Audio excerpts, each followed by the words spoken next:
Shalom, shalom, shalom, bien-aimés dans le Christ. Merci, merci de votre présence. Merci. Merci, Seigneur. Nous voulons te dire merci. Merci, Seigneur, même si un père abandonne son enfant, toi, l'Éternel, tu n'oublieras jamais. Même si une mère abandonne, Seigneur, toi, tu n'oublieras jamais. C'est pourquoi, Papa, nous te disons merci, car tu nous oublieras jamais, tu ne nous délaisseras jamais.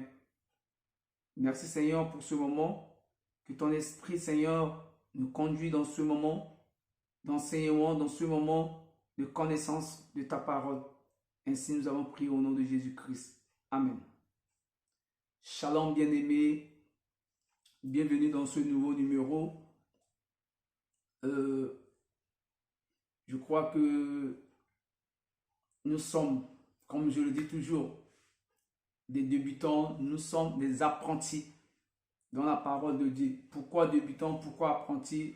Je vous le dis, la capacité, comme les prêtres, les pasteurs, les hommes de Dieu, les serviteurs de Dieu, de la manière que nous les voyons, ils servent Dieu, ils connaissent la parole, ils connaissent l'histoire de la Bible, ils connaissent l'histoire des personnages de la Bible, ils connaissent l'histoire de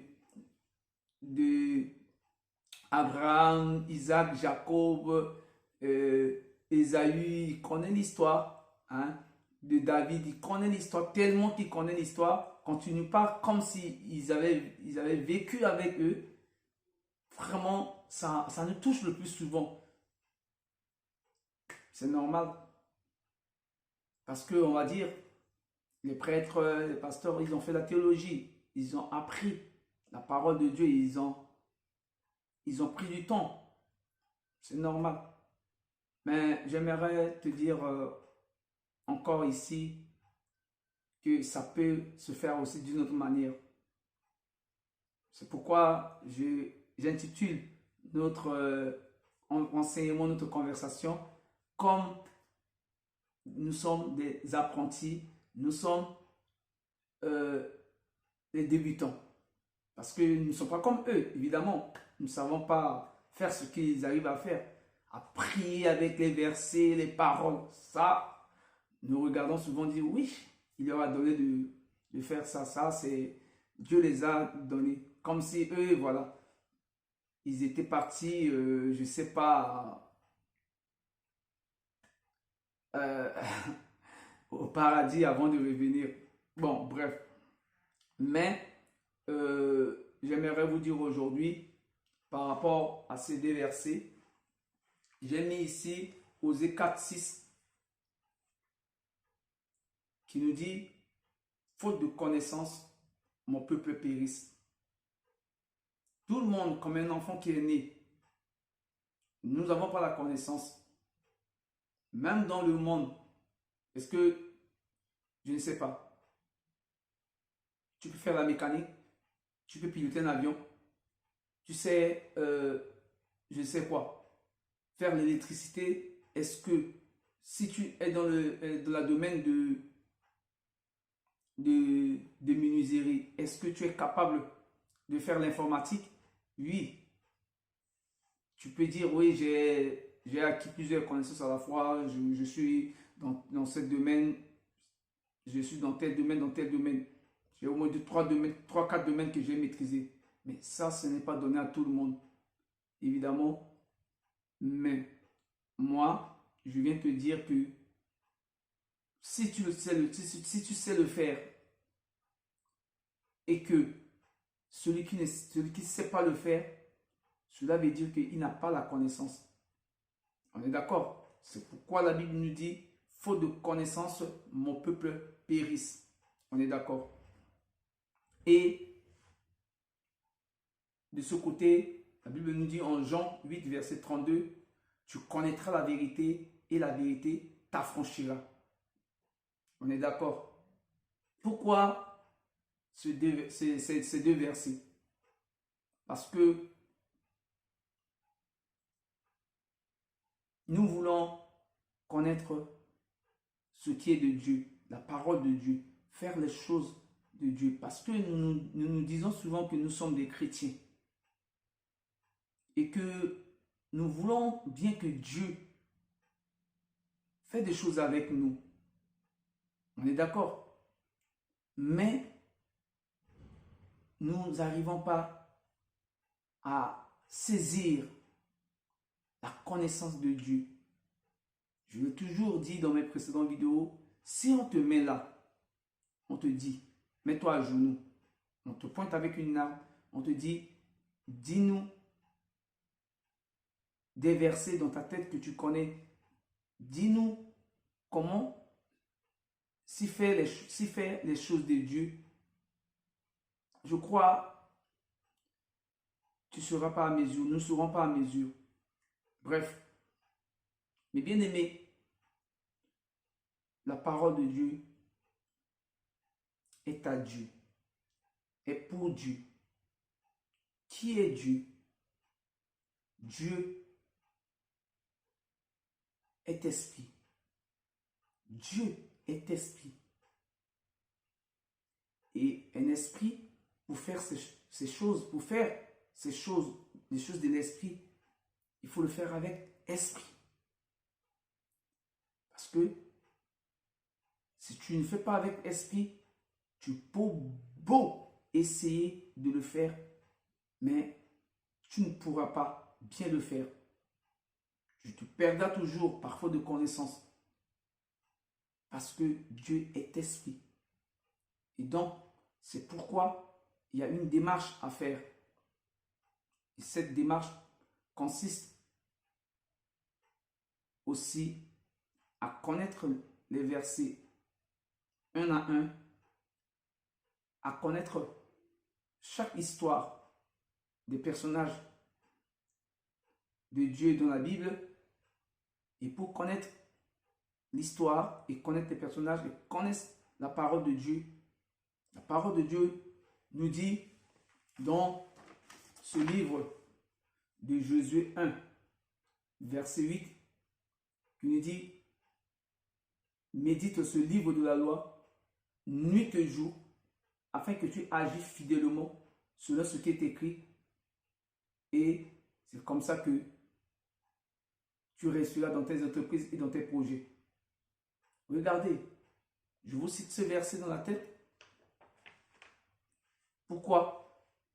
Parce que j'ai été aussi comme vous. Ce verset, il m'a fallu du temps pour le garder. Il m'a fallu du temps pour le conserver. Mais pas seulement par ma force, parce que j'ai pris du temps pour le réciter, pour le répéter. Ce que j'ai pu garder dans ma tête. Non. Parce que j'ai fait quelque chose. C'est pourquoi j'aimerais partager avec vous. La parole nous dit dans ce verset, qui est Jean 14, verset 26, que je peux considérer comme le verset superviseur, le verset gérant, le verset qui est au-dessus de ces deux versets, Osée 4, 6 et Jean 8, 32. Ce verset est au-dessus de tout. Que nous dit ce verset? En Jean 14, verset 26, la Bible nous dit: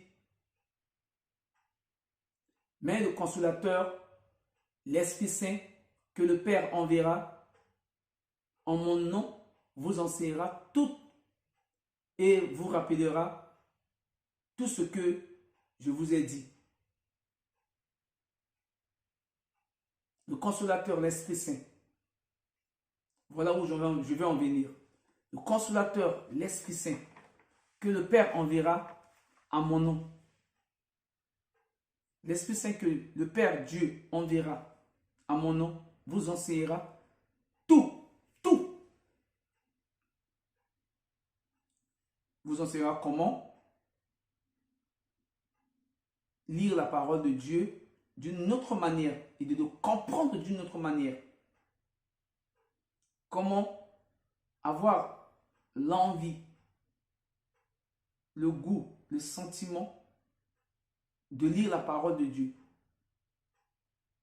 Et vous enseignera lui-même l'Esprit Saint comment garder la parole de Dieu.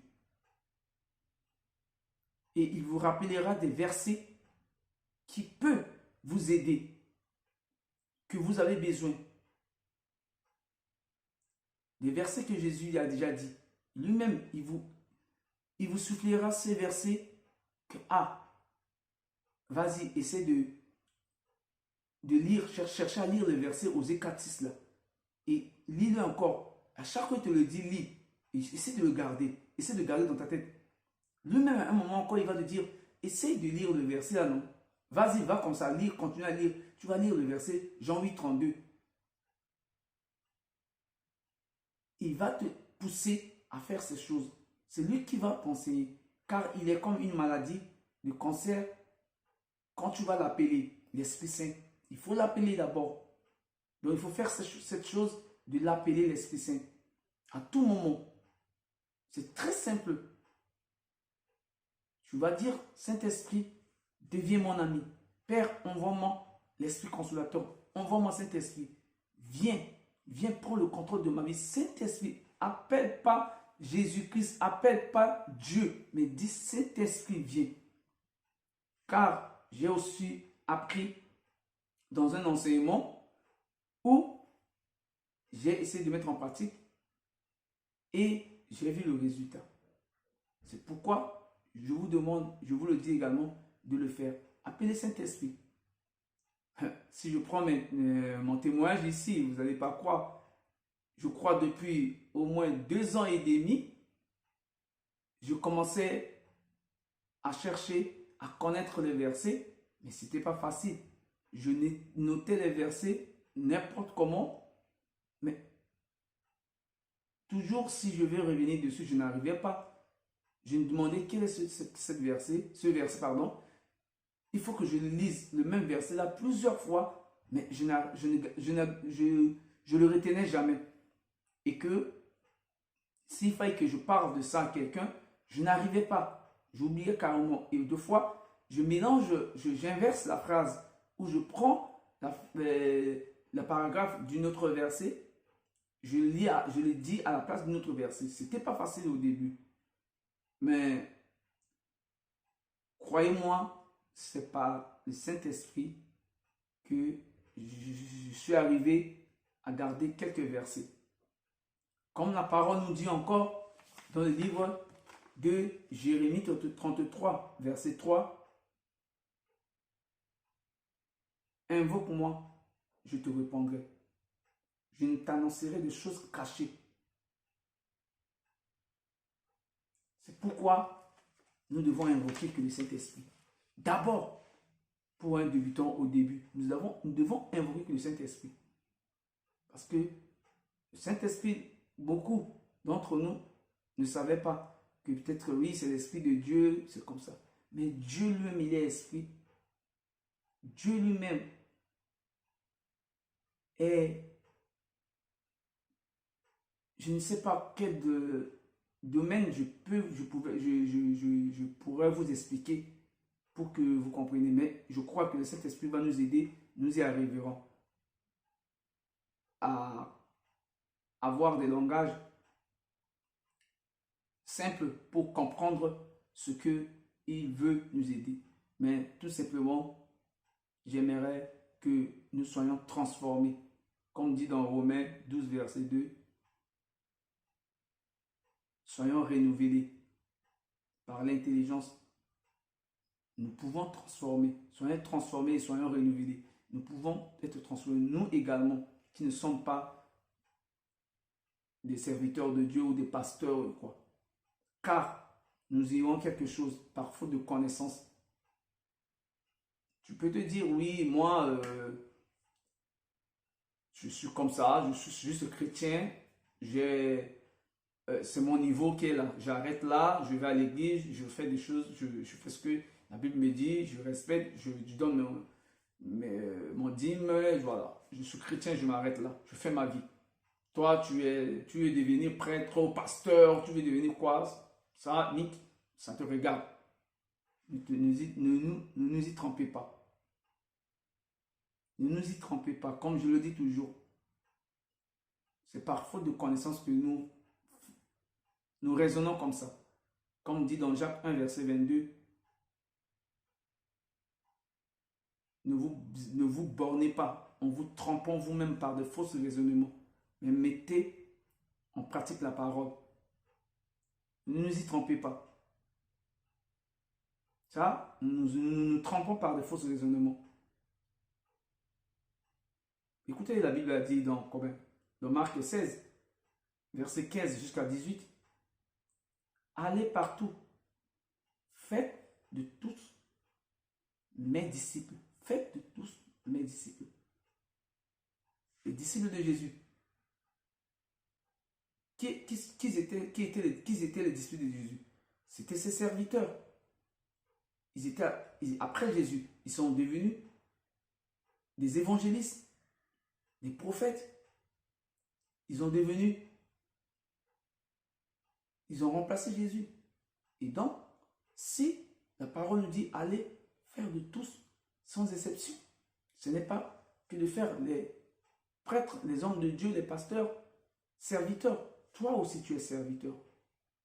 Allez partout.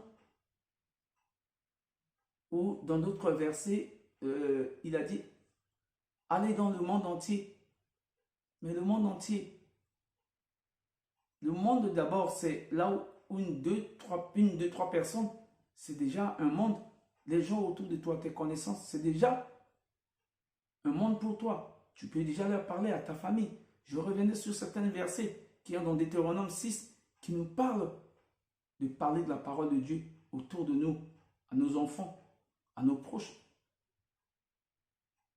Voilà, bien aimé, j'aimerais que nous restions là aujourd'hui par rapport à l'appel du Saint-Esprit dans notre vie pour venir nous conduire dans Josué 1, verset 8, pour méditer la parole de Dieu, verset par verset. Le Saint-Esprit va nous enseigner, nous donner la volonté, le courage, l'envie de connaître les versets et de les garder, de faire des efforts. Moi, je ne vous mens pas, je ne vous cache pas. J'ai pris mon temps, j'ai pris du temps. J'ai noté des versets par-ci, par-là. J'ai copié dans les cahiers, sur des papiers comme ça. J'ai collé au mur. Et quand je collais au mur, dans ma chambre, partout, moi, je ne savais pas. Pour moi, c'était juste l'enthousiasme. C'était juste un sentiment de le faire, de garder les versets dans mes yeux comme ça. Mais à la fin, quand je lisais encore la Bible, je continuais à lire par la grâce de Dieu, avec le Saint-Esprit qui m'a aidé par la grâce de Dieu. J'ai compris, j'ai connu des versets dans Deutéronome 6, quand je l'ai dit, verset 9, qui m'a dit, copie ces versets et coller sur les linteaux de tes portes. C'est pas possible. J'en reviens pas. Je me suis dit, mais c'est quoi ça? Donc tout ce que moi je faisais, croyant que je faisais pour mes propres désirs, pour ma satisfaction. Par contre, c'était l'Esprit Saint qui me conduisait. Parce que je l'avais demandé au début. Alors, bien aimé, qu'on ne perd pas le temps, commencez maintenant à appeler le Saint-Esprit. Demandez-le, appelle le Saint-Esprit seulement. Lui-même, il viendra t'enseigner ce qu'il a préparé pour toi. Ce qu'il a voulu pour toi. Il va venir. Faites-le avant qu'il soit trop tard. Parce que la vie, elle est courte. Et le monde maintenant est bouleversé. Nous ne savons pas ce que nous attend.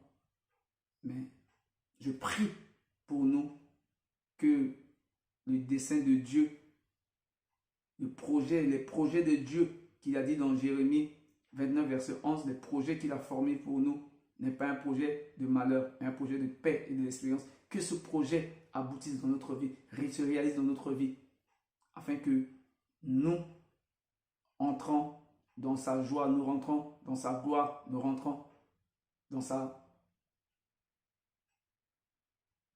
demeure, là où Dieu nous a réservé. Amen. Père, nous te rendons grâce au nom de ton Fils Seigneur Jésus-Christ pour ce moment que tu nous as offert. Que ton esprit fasse le reste dans le nom précieux du Seigneur Jésus-Christ. Ainsi nous avons prié. Amen. Shalom.